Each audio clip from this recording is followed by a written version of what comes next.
इन्हीं शब्दों के साथ में किसी शायर ने कहा है, वक्त से लड़कर जो नसीब बदल दे, वक्त से लड़कर जो नसीब बदल दे, इंसान वही जो अपनी तकदीर बदल दे, इंसान वही जो अपनी तकदीर बदल दे। कल क्या होगा कभी मत सोचो, कल क्या होगा कभी मत सोचो, क्या पता कल वक्त खुद अपनी तस्वीर बदल दे, क्या पता कल वक्त खुद अपनी तस्वीर बदल दे, क्या पता कल वक्त खुद अपनी तस्वीर बदल दे। बहुत बहुत साथियों, बहुत बहुत धन्यवाद साथियों। आइए पहले क्वेश्चन से हम लोग शुरू होते हैं। देखिए 2015 प्रीवियस पेपर पढ़ा रहा हूँ, उसमें पहला क्वेश्चन है, निम्नांकित में से कौन सा केंद्रीय प्रवृत्त की माप नहीं है। निम्नांकित में से कौन सा केंद्रीय प्रवृत्त की माप नहीं है। ऑप्शन में दिया है नंबर 1 माध्य,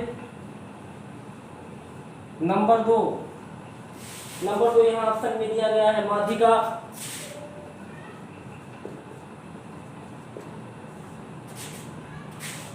माध्यिका, 3 नंबर पर दिया गया है बहुलक, 3 नंबर पर दिया गया है बहुलक, और 4 नंबर पर हमारा है परास, 4 नंबर पर हमारा है परास। देखिए साथियों, हमने हाई स्कूल की परीक्षा में केंद्रीय प्रवृत्त नामक चैप्टर पढ़ा था, आप लोग भी पढ़े होंगे। केंद्रीय प्रवृत्त की माप में केवल हम 3 ही चीजों का अध्ययन करते थे। नंबर 1 पर हमने माध्य का अध्ययन किया था, नंबर 2 पर हमने माध्यिका का अध्ययन किया था, नंबर 3 पर हमने बहुलक का अध्ययन किया था।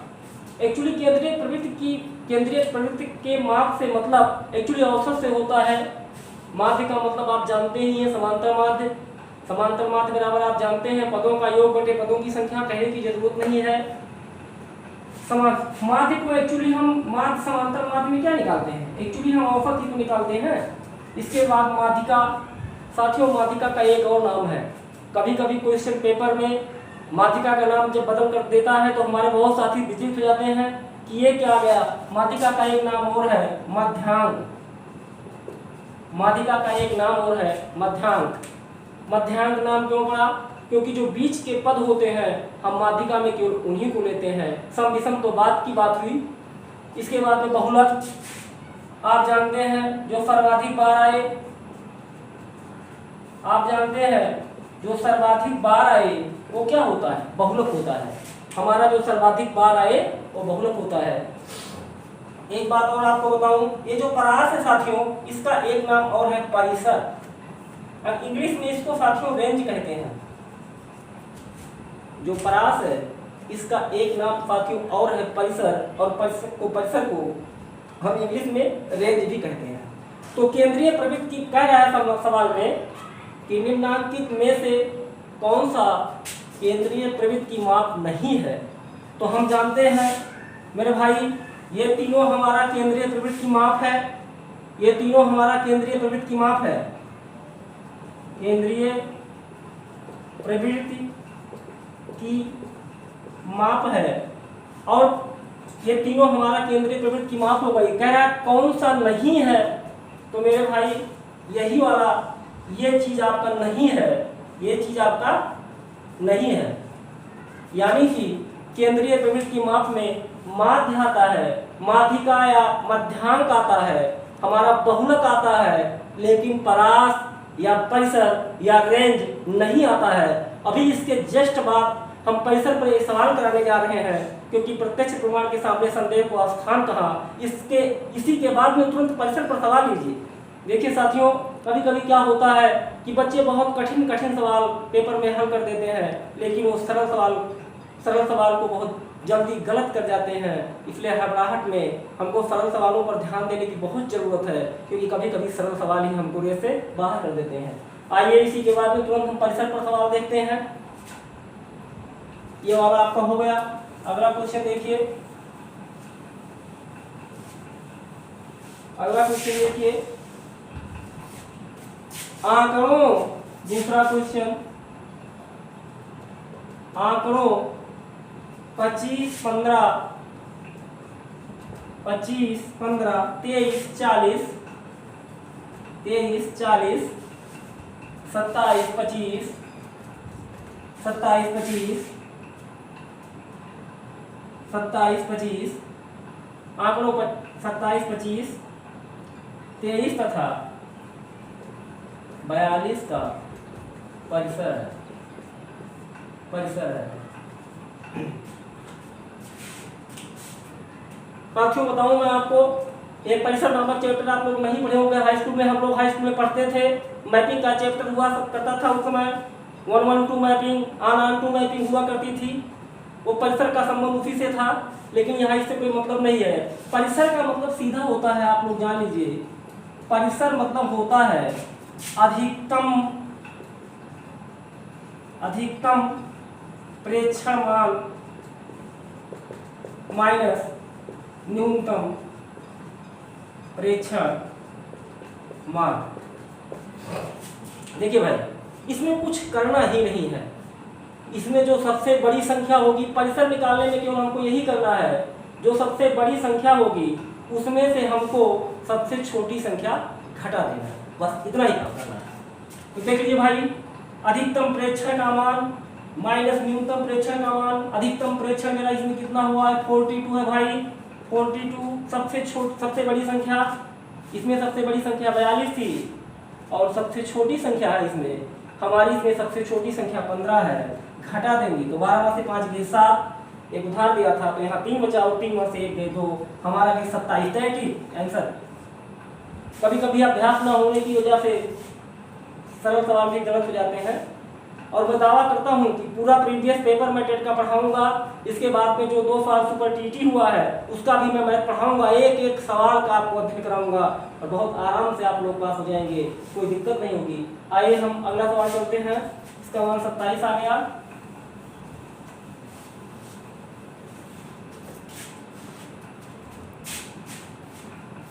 तीसरा सवाल, निम्नांकित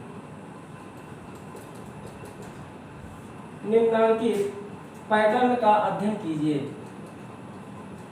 निम्नांकित पैटर्न का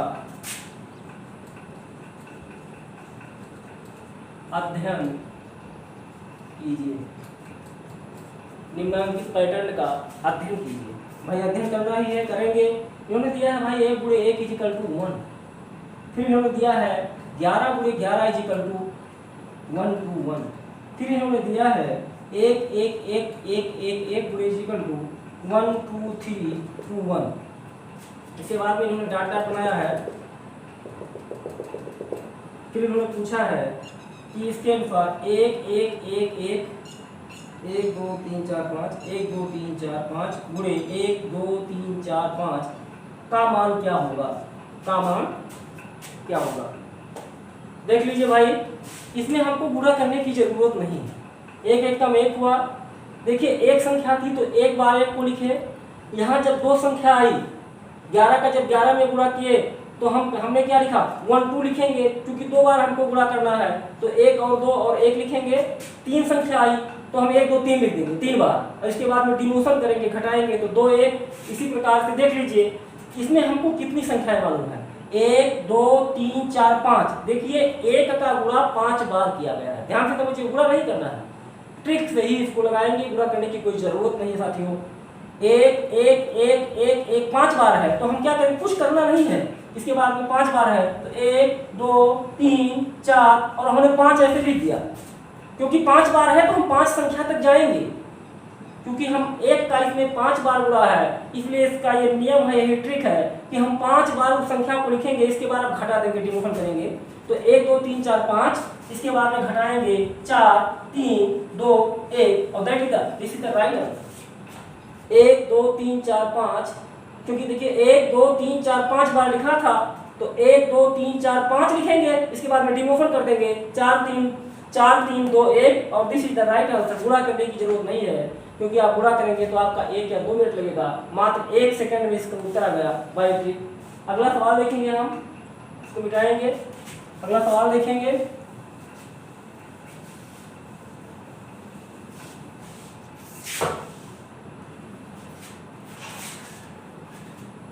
एक वर्ग का परिमाप एक वर्ग का परिमाप 4a + 8 है। एक वर्ग का परिमाप 4a + 8 है, तो उसका क्षेत्रफल होगा,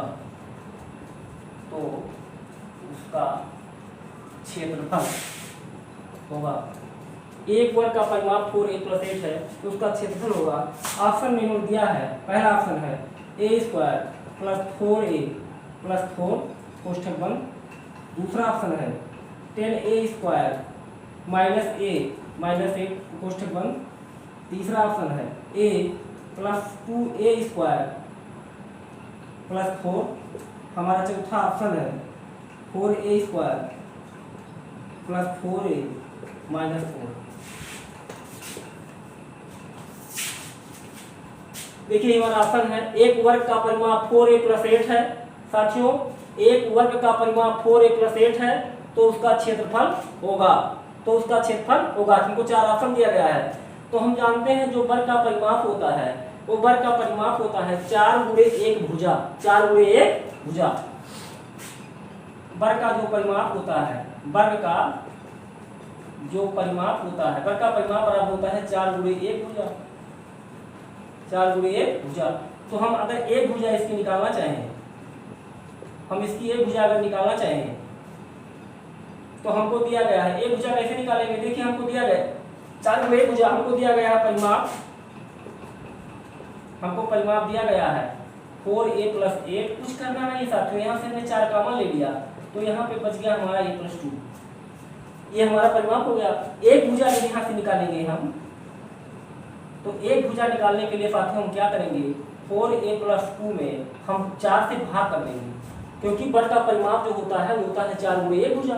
लेकिन जब हम एक भुजा निकालेंगे तो हो जाएगा वर्ग का परिमाप बटे 4। तो वर्ग का परिमाप हमारा यही है, 4 यहाँ से हमने कॉमन ले लिया है, तो 4 से 4 साथियों कट जाएगा।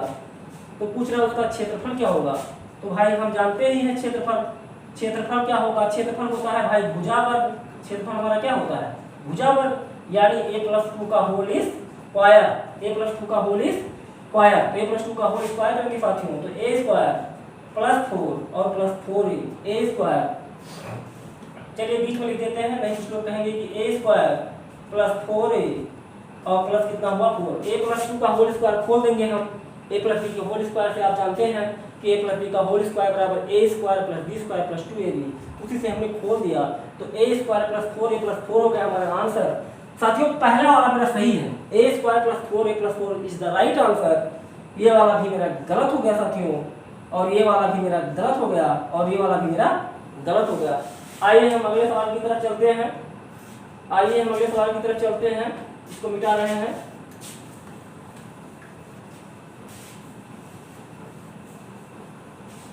एक क्वेश्चन है, गणित की प्रकृति है।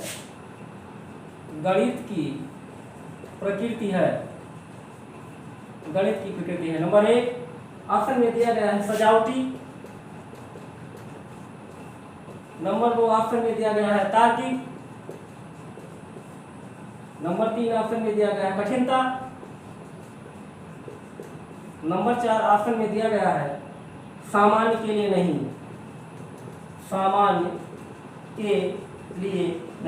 देख लीजिए, इसमें कुछ करना नहीं है। गणित की प्रकृति है, गणित की प्रकृति सजावटी से कोई मतलब नहीं, गणित के सजावट से कोई मतलब नहीं साथियों।